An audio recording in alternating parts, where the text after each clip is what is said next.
ఎందుకంటే పాకిస్తాన్ ఛాలెంజ్ చేస్తుంది, మా దగ్గర ఆటం బాంబు ముందు మర్చిపోకండి, హైదరాబాద్ మీద పడేస్తాం, ఢిల్లీ మీద పడేస్తాం, బాంబే మీద పడేస్తాం. ఏమవుతాయి మన సిటీలు?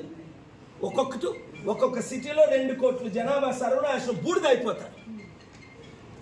ఇప్పుడు పిచ్చోడి చేతిలో రాయినట్టు పాకిస్తాన్ చేతిలో న్యూక్లియర్ వెపన్స్ ఉన్నాయి.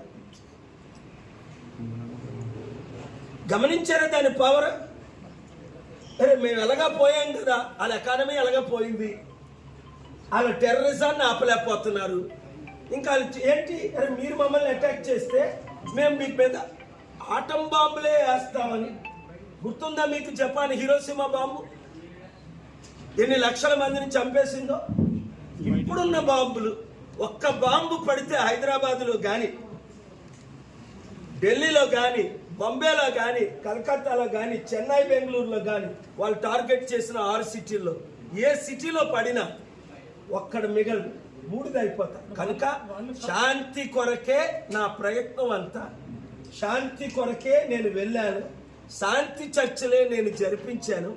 ఎవరు ఈ యుద్ధాన్ని ఆపగలరో దేవుని కృపల పైన, దేవుడి కృప, ప్రపంచంలో ఉన్న